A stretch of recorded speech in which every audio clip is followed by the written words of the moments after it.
Hello friend, my name is Deepak Kumar Chaudhary and I welcome you all on my YouTube channel Dream Academy Classes। तो guys finally आप लोगों की date sheet आ गई, class 10th और 12th की date sheet आ गई। ये date sheet उन बच्चों की है जिनके एग्जाम्स पोस्टपोन हो गए थे और रीशेड्यूल किए गए ड्यू टू कोरोना वायरस। और गाइज अब आप लोग पढ़ना स्टार्ट कर दीजिए, इससे ज़्यादा तो मैं कुछ नहीं कह सकता। और खासकर नॉर्थ ईस्ट जोन वाले बच्चे खासकर पढ़ना स्टार्ट कर दीजिए क्योंकि आपके ऊपर सबसे ज़्यादा बर्डन है पेपर का। तो चलिए मूव ऑन करते हैं अपने टॉपिक की तरफ जो आज हमें डिस्कस करना है। तो दोस्तों आज हम डिस्कस करेंगे क्लास 12th और 10th के एग्जामिनेशन डेट शीट के बारे में, और साथ ही साथ डिस्कस करेंगे कि क्या रूल्स एंड रेगुलेशन है जो आप लोगों को फॉलो करना है। तो गाइस फाइनली मंडे को आपके एचआरडी मिनिस्टर, हम सभी के एचआरडी मिनिस्टर जो है रमेश पोखरियाल जी ने अपने ट्विटर अकाउंट पर ट्वीट करके क्लास 10th और 12th की डेट शीट इशू कर दी है। लेकिन डेट शीट के साथ साथ उन्होंने कुछ रूल्स एंड रेगुलेशन भी बताया है जो आप सभी को फॉलो करने हैं before entering the examination hall. तो बस यही है कि there are certain rules and regulation that you will have to follow before entering the examination halls. So let's read it out once कि क्या क्या रूल्स एंड रेगुलेशन है। तो गाइस जैसा कि आप लोग देख सकते हैं, तो पहला जो रूल्स है, पहला तो क्या कहते हैं, आपको बातों का ध्यान रखना है। किन किन बातों का आपको ध्यान रखना है? तो all the candidate will carry their own hand sanitiser and transparent बोतल। जितने भी स्टूडेंट है जो एग्जाम देंगे उन सभी को अपना क्या करना है, एक हैंड सैनिटाइजर रखना है और साथ ही साथ ट्रांसपेरेंट बोतल में पानी भी लेके जाना है। और साथ ही साथ जो सेकंड रूल है वो ये कहता है कि all the candidate will cover their nose mouth. ठीक है, मतलब कहने का मतलब ये है कि जितने भी बच्चे हैं वो अपने नाक मुंह को क्या करें, मास्क से ढक के रखे। और तीसरा जो रूल्स है वो है all the candidate will follow physical distance norms, कि सभी बच्चों को सोशल डिस्टेंसिंग का फॉलो करना है। और जो फोर्थ है वो है कि parents will give guide their word about the precaution to be taken to avoid the spread of कोविड-19। जो पेरेंट्स है वो अपने बच्चों को बताएंगे कोविड-19 के बारे में कि किस तरीके से उनको प्रिकॉशन रखनी है। पेरेंट्स विल एंश्योर, हाँ देखिएगा ये सबसे इंपॉर्टेंट है सभी पेरेंट्स के लिए, कि जितने भी पेरेंट्स हैं वो पहले ही एग्जामिनेशन सेंटर पे इन्फॉर्म कर दे कि अगर उनके बच्चे की हालत ख़राब है या उनको बुखार है, खांसी है, कुछ भी है। All instruction issued by appearing the examination centre will be strictly adhered to by the candidate, कि जितने भी इंस्ट्रक्शन है इन सभी को फॉलो करने हैं जितने भी कैंडिडेट है before entering the examination hall. The seventh rules है वो ये कहती है candidate will follow all instruction given in admit card.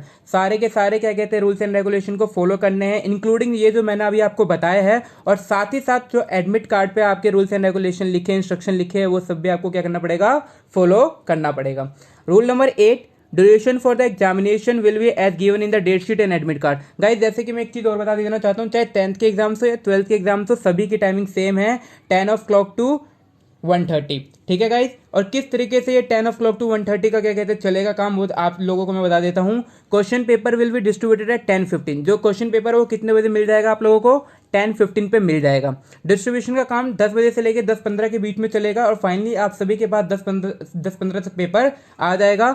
10:15 से लेके 10:30 तक का आपके पास रीड आउट करने का टाइम होगा क्वेश्चन पेपर को करने का। एट 10:30 एग्जैक्ट 10:30 पे जो कैंडिडेट है वो क्या कर सकते हैं, वो अपना पेपर राइटिंग का काम स्टार्ट कर सकते हैं। तो गाइस ये जो कुछ रूल्स एंड रेगुलेशन है ना, ये आप लोगों को अच्छे से ध्यान रखना है, क्योंकि अगर आपने इनको फॉलो नहीं किया तो आप एग्जाम सेंटर में एग्जाम नहीं दे पाएंगे।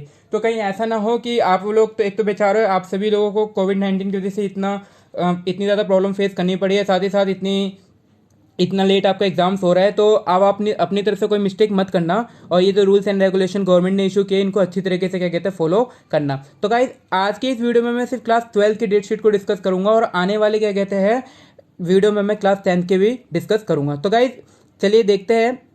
देखिए गाइस ये मैंने आपको लास्ट वीडियो में भी बताया था, ये रीशेड्यूल एग्जाम्स है आपके बहुत से इंडिया के अलग, बहुत से स्टेट्स हैं अलग, दिल्ली को छोड़ के, जहाँ पे भी पेपर नहीं हो पाए थे। तो जहाँ पे ऑल इंडिया लिखा हुआ वो समझ जाइएगा कि वो सारे इंडिया में क्या कहते हैं सेम डेट पे सेम टाइमिंग पे वो पेपर होंगे। तो गाइस 1 तारीख से लेके 15 तारीख, मतलब 1st टू लेके 15 के बीच में आपके सारे एग्जाम्स खत्म हो जाएंगे जो भी पेंडिंग है। इसीलिए मैं बार बार बोल रहा हूँ कि नॉर्थ ईस्ट जोन वाले खासकर ध्यान दे अपने ऊपर, वो अपना टाइम टेबल बना ले और पढ़ना स्टार्ट कर दे, क्योंकि उनके पास ज़्यादा टाइम नहीं है। लेकिन अगर आप अभी से देखोगे तो 1.5 मंथ आप लोगों के पास है। तो गाइज टाइमिंग एज यूजुअल सबकी टाइमिंग 10:30 टू 1:30 होगा। पेपर आप लोगों को 10:15 पे मिल जाएगा। तो 1 जुलाई 2020 को जो पेपर होगा वो होगा होम साइंस आर्ट्स वाले बच्चों को जो पेपर रह गया था। और फिर गाइज सेकंड पेपर भी आर्ट्स वालों का ही होगा। जिनके पास हिंदी इलेक्टिव है वो हिंदी इलेक्टिव का पेपर देंगे, जिनके पास हिंदी कोर का पेपर है वो हिंदी कोर का पेपर देंगे।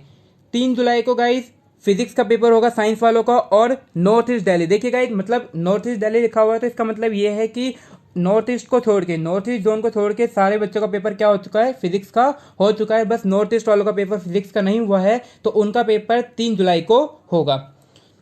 और गाइज मैं साथ ही साथ ये बोलूँगा कि नॉर्थ ईस्ट जोन वालों को कि अगर आपका पेपर फिजिक्स का होना है तो, और जो दूसरे जोन के बच्चे हैं उनका पेपर फिजिक्स का हो चुका है, तो एक बार उनके पेपर देख ले, उनको रीड आउट कर ले, उनको सॉल्व कर ले अच्छे से, वो आपके काफ़ी हेल्पफुल रहेगा। 4 जुलाई 2020 को जो पेपर होगा वो होगा अकाउंटेंसी का, वो भी किनका, सिर्फ नॉर्थ ईस्ट जोन वालों का। मैं फिर से रिपीट कर रहा हूँ, ये जो पेपर फिजिक्स और जो अकाउंटेंसी है ये भी सिर्फ नॉर्थ ईस्ट वालों का होगा, क्योंकि बाकी जोन के पेपर हो चुके हैं।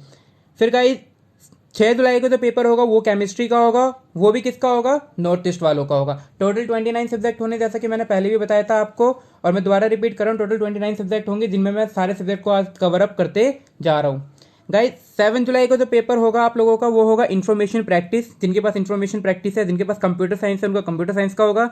जिनके पास इन्फॉर्मेटिक्स प्रैक्टिस है, उनका इन्फॉर्मेटिक प्रैक्टिस का होगा। जिनके पास कंप्यूटर साइंस है, उनका कंप्यूटर साइंस का होगा।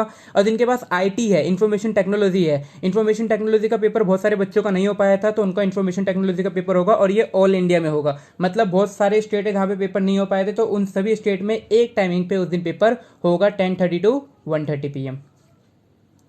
तो गाइस अगला पेपर है वो आपका 8 जुलाई को होगा, इंग्लिश। देखिए गाइस इंग्लिश जो है वो सिर्फ नॉर्थ ईस्ट वालों का होगा, बाकी सारे स्टेट में और बाकी सारे जोन में इंग्लिश का पेपर सबसे पहला पेपर था उनका, तो वो पेपर हो चुका है। तो इंग्लिश इलेक्टिव, इंग्लिश कोर जो भी पेपर रहता है वो सिर्फ किनका रहता है, नॉर्थ ईस्ट जोन वालों का होगा, जो 8 जुलाई को होगा। और मेरी वीडियो आप लोग जरूर देखें, सो डैट कि आपके ज़्यादा से ज़्यादा कंसेप्ट क्लियर हो और आप अच्छे से तैयारी कर सकें। 9 जुलाई को जो पेपर होगा गाइज वो होगा बिजनेस स्टडी का, और काफ़ी इंपॉर्टेंट पेपर है, आप सभी लोग ज़्यादा से ज़्यादा ध्यान दें इस पर। और ये किसी का भी नहीं हो पाया था ऑल इंडिया में, तो ये जो पेपर है ये सभी पूरे इंडिया में 10:30 to 1:30 जो है वो 9 जुलाई को होगा।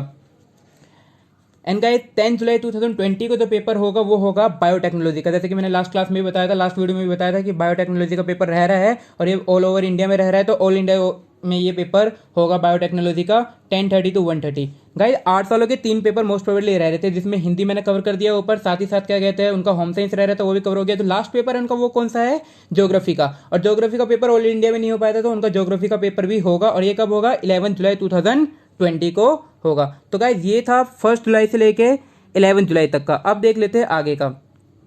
तो गाइज आगे जो है 13 जुलाई को जो पेपर होगा वो होगा सोशियोलॉजी का। जिनके पास सोशियोलॉजी है उनके सोशियोलॉजी का पेपर होगा ऑल इंडिया। एंड गाइज 14 जुलाई को जो पेपर होगा वो होगा पॉलिटिकल साइंस। आर्ट्स वाले बच्चों का पॉलिटिकल साइंस का पेपर वेस्ट जोन में और अलग अलग जोन में हो चुका है, सिर्फ नॉर्थ ईस्ट जोन में नहीं हुआ था, तो उनका पॉलिटिकल साइंस का पेपर होगा 14 जुलाई को। गाइज अब 15 जुलाई की बात करते हैं, तो लास्ट डेट है, लास्ट पेपर है आज सभी के बच्चों का, ठीक है। जनरली इसमें देखिए इसमें मैंने बता दिया कि नॉर्थ ईस्ट जोन वाले ज़्यादा थे, मतलब सभी बच्चों के पेपर हो चुके हैं। सभी बच्चों के मैथ्स के पेपर हो गए, इकोनॉमिक्स के पेपर हो गए, हिस्ट्री के पेपर हो गए थे, बायोलॉजी के पेपर हो गए थे। सिर्फ नॉर्थ ईस्ट जोन वाले के पेपर नहीं हो पाए थे। उसका जो रीज़न है मैंने आप लोगों को बता दिया था कि एनआरसी और क्या कहते हैं सीए को लेके वहाँ पे काफ़ी ज़्यादा दंगे फसाद हो गए थे, तो उन बच्चों के पेपर नहीं हो पाए थे, तो उन बच्चों के पेपर अब होंगे। इनमें कौन कौन से पेपर इंक्लूड है, इनमें है mathematics, economics, history and biology. So इन सभी के पेपर जो है 15 जुलाई को होंगे। तो गाइज इस तरीके से आपका 1 जुलाई to 15 जुलाई के बीच में सारे पेपर क्या कर लिए जाएंगे, कवर अप कर लिए जाएंगे। और जो क्लास 10th के बच्चे हैं उनके 5 से 6 पेपर है जो क्या कहते हैं उनके भी 1 to 15 जुलाई के बीच में कवर अप कर लिए जाएंगे। मैं बार बार रिक्वेस्ट कर रहा हूँ नॉर्थ ईस्ट जोन वालों से कि आप प्लीज़ पढ़ने पे ध्यान देना स्टार्ट कर दीजिए, क्योंकि आपके पास टाइम कम है और पेपर का बर्डन ज़्यादा है, तो प्लीज़ उस पर ध्यान दीजिएगा। बस यही था गाइज आज की वीडियो में। सो गाइज अगर आपको वीडियो पसंद आई हो तो प्लीज़ लाइक कर देना, सब्सक्राइब कर देना और शेयर कर देना अपने दोस्तों से। और अगर कोई भी डाउट हो, गाइज मैं दोबारा बोल रहा हूँ, जिन बच्चों को जो पेपर हो चुका है वो पेपर दोबारा नहीं होगा। कॉमर्स वाले बच्चों का बिजनेस स्टडी का पेपर रहता है ऑल ओवर इंडिया में, तो उनका बिजनेस स्टडी का पेपर होगा। जिनके पास इंफॉर्मेशन टेक्नोलॉजी है उनका इंफॉर्मेशन टेक्नोलॉजी का पेपर रहेगा। तो गाइज आप लोग एक बात का ध्यान देना, जहाँ ऑल इंडिया लिखा हुआ है मतलब वो पूरे इंडिया में होगा, और जहाँ पे सिर्फ नॉर्थ ईस्ट लिखा है वो समझ लेना कि सिर्फ नॉर्थ ईस्ट वालों का होगा और किसी का नहीं होगा। तो गाइज ये थी इंपॉर्टेंट बातें जो मैंने डिस्कस की। So till then good bye and have a nice day and keep watching.